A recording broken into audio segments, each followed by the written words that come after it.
বাংলাদেশে মাজারের বিরুদ্ধে কথা বলা আর অলিদের বিরুদ্ধে কথা বলা এক জিনিস না। মাজার পূজারী যারা আছে তারা এটাকে বিকৃত করে আমরা অলিদের বিরুদ্ধে বলছি, এ ধরনের একটা প্রপাগান্ডা কিন্তু চালিয়ে দিচ্ছে। এটা হচ্ছে তাদের নেক্সট শুরুতের ধোঁকাবাজি। আমরা আমাদের সম্পর্ক হবে মসজিদের সাথে, মাজারের সাথে না। স্পষ্ট কোরআনে কারিমে আল্লাহ পাক ইরশাদ করেছেন কবরের উপরে বিল্ডিং বানানো যাবে না। আমি কি আল্লাহটা শুনবো নাকি এদেশের তথাকথিত নাস্তিক বুদ্ধিজীবীদের কথা শুনবো? আল্লাহ বলছে তুমি সত্যের বাণী যদি উচ্চারণ করতে পারো হিম্মত নিয়ে, তাহলে যদি গোটা পৃথিবী তোমার বিপক্ষে চলে যায় তুমি সত্য থেকে এক চুলো সরবে না। আজকে আমি হকার সাইফুল বলল, যদি আমি রাষ্ট্রের কোন দায়িত্বে আসতে পারতাম, আমি একদিন বেঁচে থাকতাম বাংলাদেশের প্রত্যেকটা মাজারকে ভেঙে মাটির সাথে গুড়িয়ে দিতাম। এতে করে আমার জীবনে কি হবে আমি সেটা দেখবো না। এই মাজার ভাঙ্গার সাথে আল্লাহর সন্তুষ্টি জড়িত। আপনারা মনে করেন মাজারে যিনি শুয়ে আছে উনি হয়তো আল্লাহর জান্নাতে চলে গেছে। হযরত শাহজালাল শাহপরানরা আমাদেরকে ইসলামের দ্বীনি শিক্ষা দিয়েছে। আমার তো মনে হয় যদি শাহজালালকে আল্লাহ আরেকবার ফিরে দিত, শাহজালাল সিলেটের খাদেমকে আগে জবাই করতো যে বেটা বদমাইশ, আমি এসেছি এই জমিনের মধ্যে ইসলামকে কায়েম করার জন্য, আর তুই আমার পূজা করে আল্লাহর সাথে নাপারমানি করতেছিস। না, এটা শাহজালালের শিক্ষা হতে পারে না, এটা শাহপরানের শিক্ষা হতে পারে না। এটা হচ্ছে ধান্দাবাজ ব্যবসায়ী যারা আছে মাজার পূজারী, ওদের ধান্দা ওইটা। কি হয়েছে আজকে আপনারা আইসা মানববন্ধন করতেছেন কেন? মাজার ভাঙতেছি। আরে মাজার ভাঙতেছি আল্লাহকে খুশি করার জন্য। আর আপনারা মাজারে গাঁজা টানেন কেন? আপনারা মাজারে সেলফি তুলে মেয়ে ছেলে একসাথে এভাবে অবৈধ কাজ করতেছেন কেন?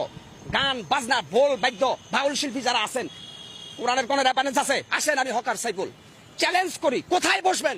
কোরআন থেকে প্রমাণ করে দিব গান বাজনা বাদ্য ঢোল হারাম, মাজার হারাম। আরে ভাই, বিশ্বনবীর কাছে যেখানে সাওয়া নিষেধ, সেখানে আমরা দেখছি অনেকে মাজারা যায় সেজদা দিচ্ছে।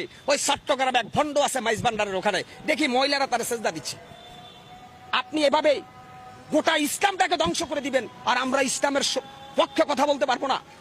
আপনি শয়তানের অনুসারী হয়ে হুঙ্কার ছাড়বেন আর আমি রাসূলের সৈনিক হয়ে আপনার হুঙ্কারের প্রতিবাদ করতে পারবো না। মুসলমান কি এত দুর্বল? তবে আমি মনে করব হয়তো অনেক জায়গায় বেশি একটু ওভারটেকিং হচ্ছে। আগে আমাদের ইসলামকে ক্ষমতা আনতে হবে, তারপরে মাজার না শুধু কোন ভণ্ড অলির দরবারও এই দেশে থাকবে না। দেওয়ানবাগী মতিঝিলের বিশ্ববিখ্যাত শয়তান ছিল, নির্বাজাল শয়তান দেওয়ানবাগী। সেই দেওয়ানবাগীর মাজার ভাঙ্গার কারণে একদল এসে মানববন্ধন করে, লজ্জা প্রত্যেকটা মুসলমানের জন্য। এইভাবে বিভিন্ন দরবার শরীফে আমরা দেখি যে এখানে উরুসের নামে গান বাজনা হচ্ছে, যেটা ইসলাম পরিপন্থী, কোরআন পরিপন্থী। অতএব আমরা যেটা মনে করি, সৌদি আরবে যখন মানুষ হজ করতে যায় বিশ্বনবীর কবর জিয়ারত করে, কবরকে পিছনে রেখে পাবে, অর্থাৎ বিশ্বনবীর কবরের কাছেও কিছু চাওয়া যায় না, সেখানে বাংলাদেশের অলিদের কাছে কিভাবে চাওয়া যায়। আর একটা রেফারেন্স দিব, জান্নাতুল বাকিতে বিশ্বনবীর অসংখ্য সাহাবাইজমান শুয়ে রয়েছে, ওদের কবরের উপরে একটা পাথর। বাংলাদেশে এরকম বিল্ডিং উড়াচ্ছেন, কারণটা কি? ওরা কি বিশ্বনবীর সাহাবীদের চাইতে দামি? বিশ্বনবীর এতগুলো সাহাবা জান্নাতুল বাকির মধ্যে শুয়ে রয়েছে, ওদের কবরের মধ্যে একটা পাথর। যদি ইচ্ছা করতো ওদের কবরকে সোনা রূপা দিয়া মুজাইদ করে বানাইতে পারতো, কিন্তু আসলে আল্লাহ কোরআনে বলছে কবরের কোনো বুজুর্গি নাই, বুজুর্গি হচ্ছে আমলের। আল্লাহ পাক কোরআনে স্পষ্ট বলছে মহাসমুদ্রের ভিতরে সাঁতার না জানা ব্যক্তি যেমন অসহায়, ঠিক কবরে যে ব্যক্তি শুয়ে গেছে সে যত বড় আল্লাহর ওলি হোক সে তেমনই অসহায়। কেন? হাসরের ময়দান আল্লাহ কোরআনে স্পষ্ট বলছে আমাদের নবী মুহাম্মদ সাল্লাল্লাহু আলাইহি সাল্লাম ছাড়া প্রত্যেকটা নবী বলবে ইয়া নাফসি ইয়া নাফসি। তাহলে এই ভণ্ডদেরকে ওদের বাবা বা অলিরা কিভাবে জান্নাতে নিবে?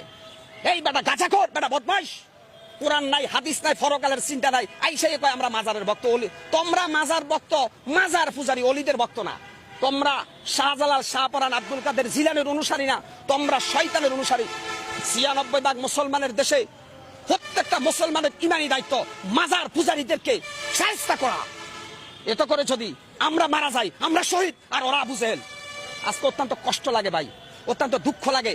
আজকে সোশ্যাল মিডিয়া থেকে শুরু করে এক ধরনের তেলবাজ সুশীল সমাজ বাইরেছে, মাজার ভাঙছে, আস্তাগফিরুল্লাহ আস্তাগফিরুল্লাহ। কেন মাজার ভাঙছে? আরে ভাই, কবরের উপরে বিল্ডিং ভাঙ্গার নির্দেশ দিচ্ছে রাব্বুল আলামিন আল্লাহ। আপনি কত বড় নাস্তিক বুদ্ধিজীবী, আপনি মাজার ভাঙতে নিষেধ করেন কেন?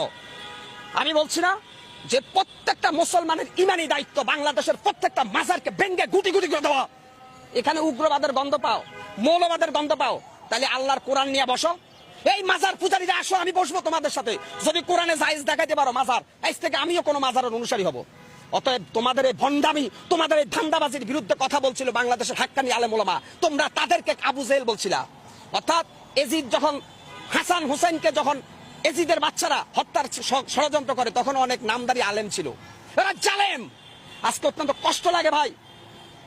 আমি মনে করি আল্লাহর কসম খাইয়া বলতে পারি আমার ভাগ্য পরিবর্তনের মালিক একমাত্র আল্লাহ। কোন পীর, কোন বাবা, কোন আউলি আমার ভাগ্যের ভালো বা মন্দ কোনটাই করতে পারবে না। আমরা একটা পাকা চুলকে বাঁকা করতে পারবে না কোন অলিমিয়া। আমরা অলিদেরকে সম্মান করি কেন? তারা আমাদের জন্য ইসলামের সংবিধানকে রেখে গেছে, এই জন্য আমরা অলিদের সম্মান করি। এখন মাজার বাংলা কি শাহজালালের ইতিহাস মুছা যাবে? শাহপরানের ইতিহাস মোছা যাবে? মাজারের সাথে শাহপরানের সম্পর্ক না, শাহপরান আর শাহজালালের সম্পর্ক আল্লাহর সাথে, আর মাজারের সাথে সম্পর্ক হচ্ছে খোদা দহি নাস্তিকদের। মিয়া কেন আপনারা এখানে বারবার বলতেছেন অলিদের বিরুদ্ধে? শাহজালাল, শাহপরান 360 জন যে অলি আসছে প্রত্যেকের সম্পর্ক ছিল আল্লাহর সাথে। আর যারা মাজারের মধ্যে সেজদা দেয়, পূজা করে, এদের সম্পর্ক ইবলিস শয়তানের সাথে। এরা শয়তান, এরা বাটপার, এরা ধোঁকাবাজ। কি হচ্ছে?